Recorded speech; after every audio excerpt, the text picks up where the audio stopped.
Ok, bienvenue à tous, c'est sur le podcast Sport Santé Nutrition. Je m'appelle Médéric, je suis coach sportif et tous les dimanches je te permets de te remettre en forme et de te transformer physiquement tout en prononçant ta santé grâce au sport et à la nutrition. Et aujourd'hui, on va parler de ton enveloppe corporelle. Est-ce que ton corps, donc ton enveloppe corporelle, te dit de tes habitudes?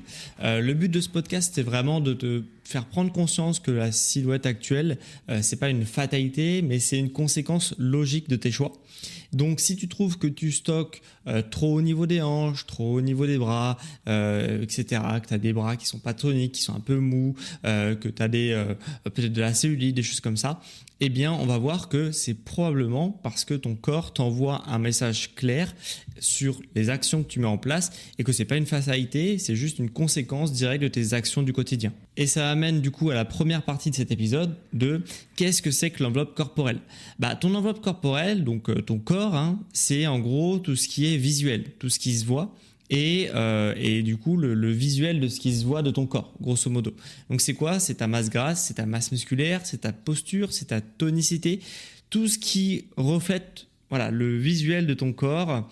Et en fait ce visuel là, donc à savoir ta masse grasse, ta masse musculaire, etc., ta posture et tout, c'est en fait des signaux que toi tu observes comme visuels, mais qui en fait sont la conséquence de tes actions. Admettons, tu trouves que tu as un ventre qui est pas plat, qui est bombé, eh bien c'est souvent lié à un combo de certaines actions qui font que tu as un ventre qui est pas plat, qui est bombé. Ça peut être quoi ce combo d'actions qui vont dans ce sens-là? C'est peut-être une mauvaise alimentation, avec notamment une alimentation qui est trop riche en sucre et qui favorise la prise de masse grasse au niveau viscéral, peut-être le manque de tonicité abdominale, puisque du coup tu n'as peut-être pas un super bon gainage, bien que tu sois peut-être même sportif, tu peux très bien être sportif et ne pas avoir un bon gainage. Ça se voit souvent. Le stress aussi qui va jouer sur ton microbiote et que du coup l'inflammation de tes intestins, etc., qui peut aussi causer, un ventre qui est bombé, qui est pas plat. Et c'est des choses comme ça. Par exemple, autre exemple que je peux te donner, c'est les bras qui sont mous. Ça c'est toi qui vas te dire j'ai les bras mous. Non, c'est pas que tu as les bras mous, c'est que tu as une faiblesse musculaire dans les bras qui est dû peut-être à un manque d'activité sportive au niveau du haut du corps, à une sédentarité, et du coup forcément tes bras ils sont inutilisés au quotidien et aussi de manière ponctuelle dans des séances de sport, donc au final ils sont mous. Okay, donc il y a pas mal de choses comme ça. La cellulite c'est pareil, c'est la résultante d'une mauvaise circulation sanguine, de l'alimentation qui peut être aussi inflammatoire, d'un manque de mouvement au quotidien qui fait que tu fais de la rétention d'eau et du coup tu as fait de la cellulite relativement marquée au niveau des jambes, des fessiers, etc. Donc en fait si tu veux, ton corps c'est vraiment un tableau de bord et il t'envoie des signaux qui sont visibles et qui sont la résultante de tes actions au quotidien. Donc, c'est vraiment ton enveloppe corporelle, c'est vraiment un reflet honnête de tes habitudes de vie. Donc, s'il y a quelque chose qui ne te convient pas, c'est probablement parce que les actions que tu mets en place ne sont pas en adéquation avec ce que tu veux accomplir. Donc ça, c'est la première chose. Et au niveau même de ton état d'esprit, il faut aussi que tu arrêtes de te dire que tu as du ventre, que tu as les bras mous, que tu as de la cellulite. C'est pas que tu as de la cellulite, c'est que tu mets en place des actions qui font que tu as de la cellulite. Dans l'absolu, tu n'as pas de cellulite. C'est juste que c'est des actions qui permettent d'avoir ça. On verra à la fin, il y a quand même un disclaimer, il y a un facteur génétique, etc.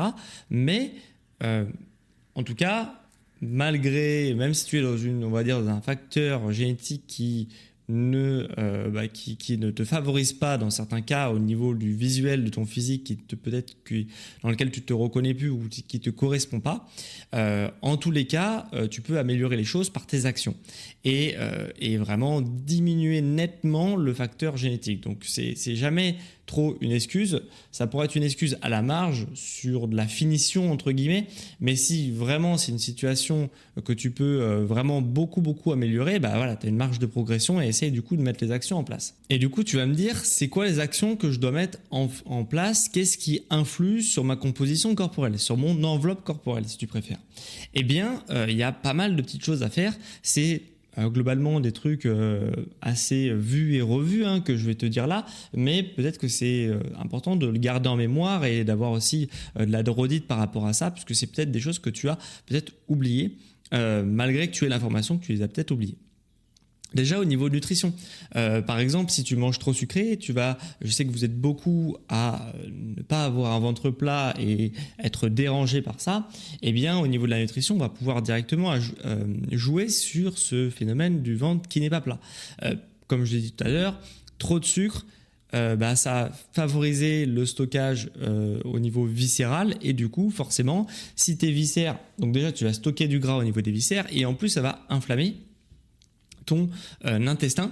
Et il faut savoir que l'intestin, c'est 7 ou 8 mètres de long, je crois, un intestin. Donc imagine si ton intestin est un tout petit peu inflammé et du coup un tout petit peu plus gros que ce qu'il devrait, sur 7 ou 8 mètres de long qui sont enroulés, hein, c'est des viscères, donc ils sont enroulés. C'est pour ça que bon, ça arrive à être localisé dans une petite zone, mais n'empêche que la surface est là. Et du coup, si tu es un petit peu inflammé au niveau de l'intestin parce que tu manges trop sucré, eh bien forcément, ça va justement créer un ventre qui va pousser vers l'avant.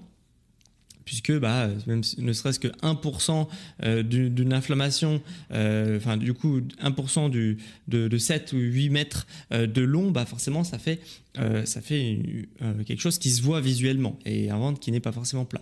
Même chose au niveau de la nutrition et au niveau de l'inflammation, tout ce qui va faire l'inflammation et du coup jouer au niveau du stockage au niveau abdominal, c'est tout ce qui est aliments transformés. Tout ce qui est aliments transformés, dans la majorité des cas vont être pro-inflammatoires puisqu'on va toujours rajouter des agents texturants, du sel, des additifs, des choses comme ça qui ne sont pas toujours très bien assimilés par le corps et du coup qui vont avoir tendance à inflammer certaines zones et du coup faire pousser le ventre en avant par le même phénomène d'inflammation de l'intestin qui est gigantesquement long. Donc c'est forcément un petit problème. Même chose au niveau justement de ce qu'on parlait tout à l'heure au niveau de la cellulite, etc. Sache qu'au niveau même de la nutrition, tu peux jouer dessus. Hein. La cellulite, c'est en grande partie dû aussi à de la rétention d'eau. Et la rétention d'eau, au niveau de la nutrition, il y a pas mal de choses à faire. Toujours moins de sucre, puisque les sucres, ça a besoin d'eau pour être stocké. Et d'eau extracellulaire d'autant plus, donc c'est de l'eau qui se voit beaucoup plus si tu veux, et au niveau du sel, tu vois, la rétention d'eau, donc forcément si tu fais aliments trop salés et trop sucrés, c'est pas étonnant non plus que y a de la cellulite qui apparaît, surtout si tu rajoutes un facteur génétique derrière, tu comprends bien que tu peux avoir vite un problème à cause de ça. Le deuxième paramètre, je passe rapidement, hein, mais je pense que tu auras compris un peu l'idée.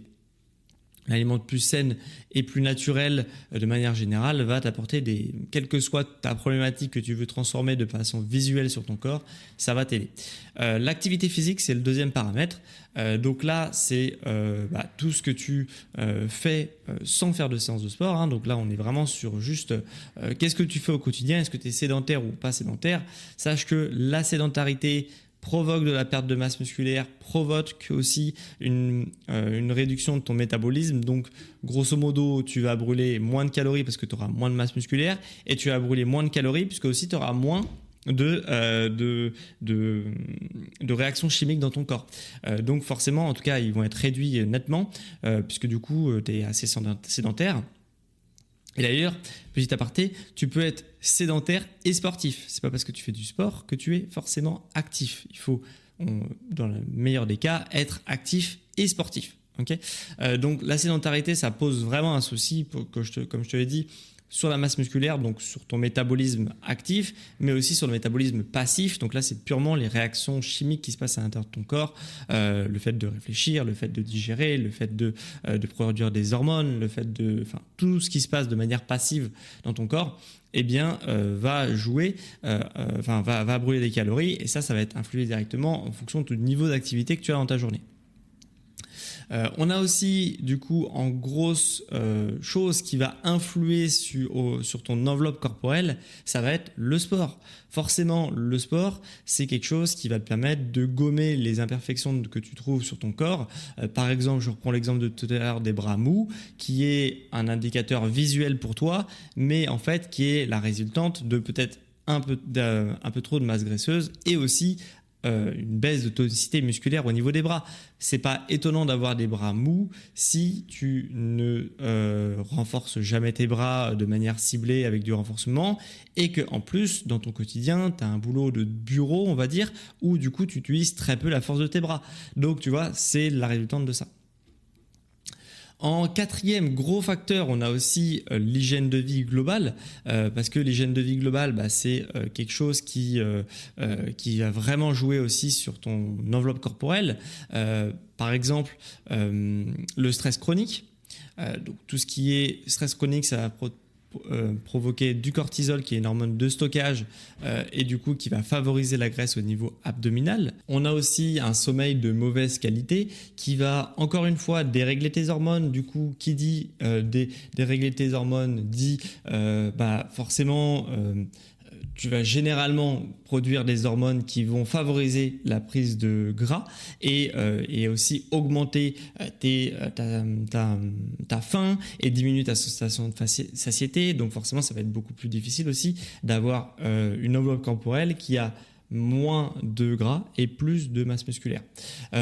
Autre chose dans ton hygiène de vie globale qui va pouvoir aussi influer dessus, c'est est-ce que tu es bien hydraté, est-ce que tu bois beaucoup d'alcool, est-ce que tu fumes, est-ce que voilà, il y a pas mal de petites choses comme ça qui vont forcément se traduire visuellement sur ton corps, mais qui sont juste en fait des indicateurs de tes actions. Donc par exemple le tabac, quand tu fumes, c'est connu que tu as une peau qui est un peu plus qui est moins vascularisée, donc forcément ta peau elle aussi elle va être moins belle tout simplement. Et tu vas dire j'ai la peau qui me correspond pas et qui me convient pas surtout. Eh bien en fait oui, mais si tu fumes, c'est aussi pour ça. Donc tu vois, à chaque fois, les marqueurs visuels que tu constates toi sont les résultats des actions que tu mets en place. Donc voilà, si je résume un peu le propos que je viens de te dire, avec cette liste en plus qui est non exhaustive, il y a encore plein de choses qui influent sur ta composition corporelle. Mais si tu dois retenir une chose, c'est que en fait, l'apparence physique que tu as, si elle te convient pas, en fait, ce qui va se passer, c'est que ton corps, il va lister un peu toutes les actions que tu fais au quotidien, ok ? Et en fonction des actions que tu mets en place, il va aller vers quelque chose qui va plus te convenir ou moins te convenir. Donc actuellement, s'il y a des choses qui te conviennent pas, eh bien c'est peut-être parce que la somme de toutes les actions que tu mets en place sur à peu près tous les domaines de ta vie, est-ce qu'ils vont aller dans le sens que tu veux ou est-ce qu'ils vont pas dans le sens que tu veux ? Après, du coup, c'est que des choix et c'était juste des actions que tu dois mettre en place pour essayer de changer ça. Donc, il n'y a rien qui est gravé dans le marbre, tu vois. Quand tu dis, quand tu te dis en tout cas, je me trouve gros, je me trouve grosse, etc. C'est pas un fait, c'est pas quelque chose de gravé dans le marbre, c'est pas quelque chose sur lequel tu peux pas influer, c'est pas quelque chose qui est ton identité, c'est juste une résultante de tes actions. Hein. C'est pas quelque chose, c'est pas par exemple ta taille, ton sexe, ta couleur de peau, etc. Ça, c'est des trucs que tu peux pas influer. Donc effectivement, si tu es une femme, tu es une femme, tu vois. Si tu es blanc, tu es blanc. Si tu fais 1m60, tu fais 1m60. Ça, c'est des trucs effectivement qui ne sont pas la résultante de tes actions, qui sont propres à ton identité et donc que tu ne peux pas changer dessus. Par contre, toutes les choses où tu te dis je suis comme ça, non, tu n'es pas comme ça. C'est juste que c'est la conséquence de tes actions. Donc la bonne nouvelle, c'est que comme c'est la conséquence de tes actions, c'est que tu peux influer dessus. Donc ça veut dire que tu peux te transformer pour changer vers une version de toi-même qui te correspondra plus et qui est plus en adéquation avec ce que tu veux atteindre, tes valeurs, comment tu voudrais te définir, etc. etc. Donc c'est la bonne nouvelle, c'est que tu peux changer ton enveloppe corporelle, tu peux changer parce que tu veux changer tes habitudes de vie.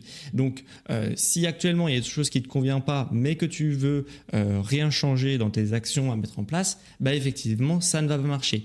Les régimes miracles, les programmes miracles qui te proposent de changer ta vie sans rien mettre en place en échange, ou avec une action qui va être tellement minime et qui va avoir aucun impact, eh bien, ça ne marche pas. Voilà. Spoiler, ça ne marche pas. Il faut mettre des choses en place pour justement avoir le corps que tu souhaites, tout simplement. Donc, il faut peut-être que tu manges des aliments plus bruts, moins transformés. Peut-être qu'il faut que tu bouges plus au quotidien. Tu n'as pas forcément besoin de faire un marathon tous les jours, mais peut-être juste de marcher quelques dizaines de minutes en plus par jour. Ça peut également impacter grandement ton enveloppe corporelle. Tu peux aussi faire du sport. Par exemple, si tu as un déficit au niveau de ta masse musculaire, parce que du coup, tu as des muscles qui ne sont pas toniques, etc., parce que peut-être que tu peux faire du renfort. Si tu as besoin d'améliorer ta condition physique, ta thermorégulation, le fait de bien supporter du coup la chaleur, pour ta santé aussi, pour le fait de brûler des calories, peut-être que tu peux inclure du cardio. Peut-être que si tu trouves que tu as une posture qui est hyper voûtée en avant, etc., essaye de voir si tu peux pas inclure des exercices de renforcement ciblés de manière posturale, donc avec du gainage, avec des renforcements des muscles des épaules, du dos, etc., etc. Si tu trouves que t'as pas beaucoup d'énergie au quotidien, peut-être que tu peux essayer de voir de jouer sur ton stress avec méditation, respiration, etc. Sur ton sommeil, en essayant de revoir l'univers dans lequel tu dors, si tu peux pas améliorer les choses, etc., etc. Donc il y a plein de choses à faire, mais il faut changer tes actions s'il y a quelque chose qui ne te correspond pas. Parce que si tu ne changes pas tes actions, rien ne changera. Avant que je conclue sur cet épisode, il faut aussi que je te expose une petite limite à ce raisonnement. Puisqu'il y en a une, c'est que justement ce raisonnement il tient vraiment debout, mais par contre c'est un raisonnement qui n'est pas instantané. Ça veut dire que c'est pas parce que tu inclus une séance de sport que tout de suite tes muscles ils vont se renforcer et ils vont être hypertoniques. Forcément, là c'est une photographie instantanée de ton corps. Les actions que tu mets en place peuvent mettre pas mal de temps à vraiment avoir des résultats significatifs sur comment ton corps se développe, ton image se change, etc.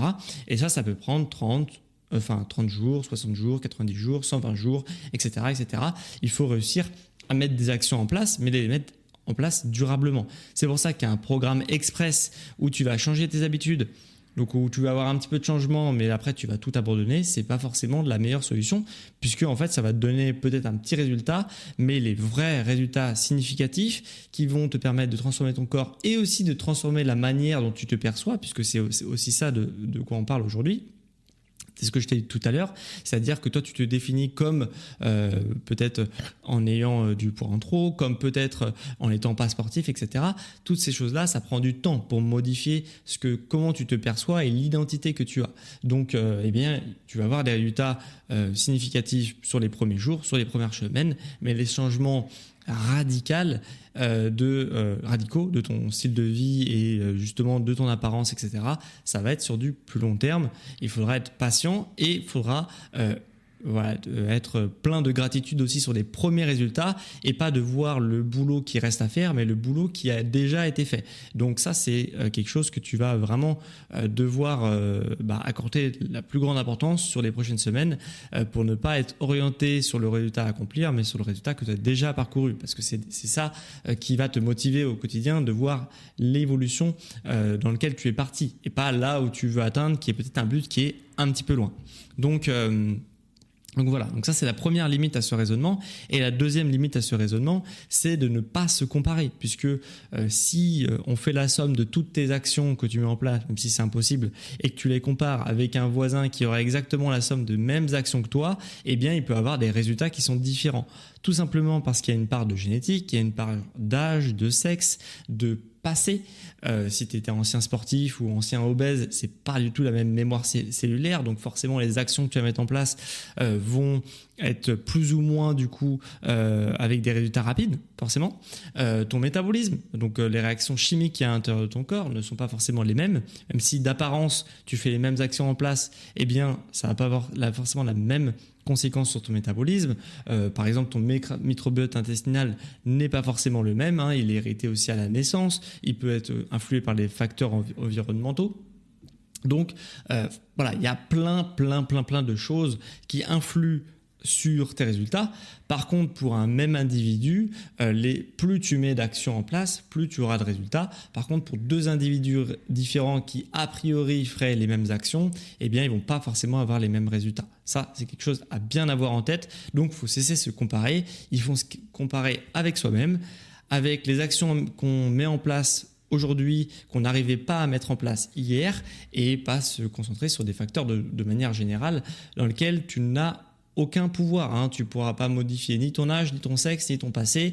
Donc, à un moment donné, il faut avancer par rapport à soi-même. Voilà. Et pas par rapport au passé, aux autres, etc., etc. Donc voilà, je pense qu'on a fini avec cet épisode sur l'enveloppe corporelle, qui est du coup une résultante de toutes tes actions. On aura vu dans cet épisode déjà ce que c'était l'enveloppe corporelle, je l'ai défini un petit peu, et tout ce qui influe sur ta composition corporelle. On a vu la nutrition, on a vu l'activité physique, on a vu l'activité sportive, on a vu l'hygiène de vie au global, etc. C'est des choses qui vont vraiment influer sur ton enveloppe corporelle, et c'est la somme du coup de toutes ces petites actions qui vont donner à quoi tu ressembles entre guillemets visuellement. Voilà, donc s'il y a quelque chose qui ne te correspond pas au niveau du visuel, de l'image que tu renvoies, c'est probablement parce qu'il y a des actions qui sont contraires à ce que tu veux atteindre. Donc la bonne nouvelle, c'est que si tu te laisses le temps, eh bien, tu vas pouvoir modifier totalement ton apparence physique en modifiant juste les actions que tu mets en place. Et donc, c'est la bonne nouvelle, mais par contre, il faut du temps. C'est pas une photo en instantané, c'est une photo qui prend du temps. Donc, les actions que tu mets en place, vont pouvoir vraiment porter leurs fruits dans plusieurs semaines, plusieurs mois. Mais une fois que c'est enclenché, ça crée un effet boule de neige et c'est de plus en plus rapide. Mais il faut se laisser le temps de cette aussi transformation, pas seulement physique, mais aussi de tout ton style de vie, des actions que tu mets en place dans ton style de vie. Et on aura vu aussi qu'à action égale, forcément, on n'a pas forcément les mêmes résultats. Donc, il faut cesser de se comparer aux autres, mais se comparer à soi-même. Voilà, parce qu'il y a des choses qu'on ne peut pas influer, qui sont propres à notre passé, à notre sexe, à notre âge, à notre génétique, etc. etc. Et il faut se concentrer sur des choses dont on a le pouvoir, le contrôle, et du coup qui vont pouvoir nous apporter des résultats différents, puisque si tu n'apportes pas d'actions différentes, eh bien tu ne pourras pas espérer de résultats différents. Donc ça, c'est très important, c'est ta capacité à mettre des actions en place qui va te procurer des résultats.